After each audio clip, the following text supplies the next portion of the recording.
ചിത്രം എന്ന് പറയുന്ന മലയാള സിനിമയിൽ ഒരു സീനുണ്ട്. നായകൻ ഒരാളെ കബളിപ്പിച്ച് പുഴയിലിറക്കും. പുഴയിലിറങ്ങുന്ന വ്യക്തി അദ്ദേഹത്തിന്റെ വസ്ത്രങ്ങളും വസ്തുക്കളും റോഡ് സൈഡിൽ അഴിച്ചുവെച്ച് പുഴയിലേക്ക് പോകും. ഈ സമയത്ത് ഇവയെല്ലാമായി നായകൻ ഇവിടെ നിന്നും കടന്നു കളയും.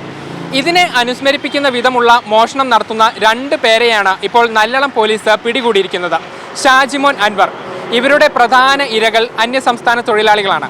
അതായത് അന്യസംസ്ഥാന തൊഴിലാളികളെ എവിടെ നിന്നും കണ്ടെത്തി സ്ഥലത്തെ ഏതെങ്കിലും പറമ്പ് കാണിച്ചു കൊടുക്കും. എന്നിട്ട് ഇവിടെയെല്ലാം കാട് വെട്ടിത്തളിക്കണമെന്ന് ഇവരോട് ആവശ്യപ്പെടും.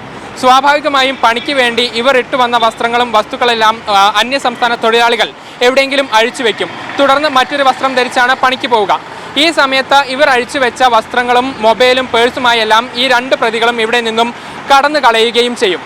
ഇങ്ങനെ നിരവധി അന്യസംസ്ഥാന തൊഴിലാളികളെയാണ് ഇവർ കബളിപ്പിച്ചിട്ടുള്ളത്. നിരവധി വസ്തുക്കളാണ് ഇവർ മോഷ്ടിച്ചിട്ടുള്ളത്. बाकी उस टाइम मेरे को बोला भाई तुम इधर रोको, मैं थोड़ा पराठा लेके आएगा, तुमको लेकर खाना लेके आएगा, तुम इधर खाएगा, तुम्हारा आदमी फिर उधर है, तुम उधर जाओ. और दूसरा आदमी है, मैं आके देखा है मेरा वो आदमी नहीं है और मेरा सामान भी नहीं है. आके देखा पूरा जगह फाँका है. मैं दूसरा आदमी को पूछ रहा है तो मेरा सामान किधर गया भाई. वो आदमी बोला है मेरा सामान, तुमको सामान कौन लेके गया मालूम नहीं. हाँ, फिर भी एक आदमी बोला है वो सामान लेके एक आदमी चला गया. मैं बोला भाई वो तो मेरा सामान है. ഏതായാലും കഴിഞ്ഞ ദിവസം നല്ലളം KSEB സ്റ്റേഷന് സമീപമുള്ള ഒരു പറമ്പിൽ വെച്ച് സമാനമായ രീതിയിൽ 2 അന്യസംസ്ഥാന തൊഴിലാളികളെ ഈ പ്രതികൾ കബളിപ്പിച്ചു. പക്ഷേ ഇവർ നേരെ നല്ലളം പോലീസ് സ്റ്റേഷനിൽ പോയി പരാതി നൽകുകയായിരുന്നു.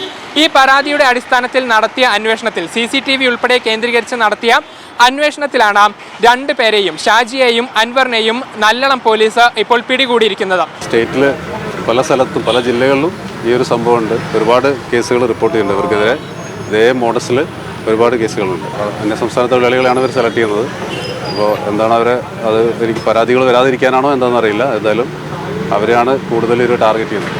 പ്രധാനമായും ഇവരെ ഇരകളാക്കാനുള്ള കാരണം ഇവർ പരാതിയുമായി അങ്ങനെ പോലീസിനെ സമീപിക്കുന്നില്ല എന്നുള്ളത് കൊണ്ട് തന്നെയാണ്. ഏതായാലും ചോദ്യം ചെയ്ത കൂടുതൽ ആളുകൾ ഇതിൽ ഇരകളായിട്ടുണ്ടെങ്കിൽ ആ കാര്യം കൂടെ തെളിയിക്കാനുള്ള നീക്കത്തിലാണ് പോലീസ് ഉള്ളത്. ഈ പ്രതികൾക്കൊപ്പം മറ്റൊരാൾ കൂടെ ഉണ്ട് എന്നുള്ള ഒരു വിവരം പോലീസിന് ലഭിച്ചിട്ടുണ്ട്. അപ്പോൾ ഇയാളെ കണ്ടെത്താൻ വേണ്ടിയുള്ള ഒരു ശ്രമം കൂടെയാണ് പോലീസ് നടത്തുന്നത്. ക്യാമറ പേഴ്സൺ മുസ്താഖിനൊപ്പം നന്ദഗോപാൽ, മീഡിയ 1, കോഴിക്കോട്.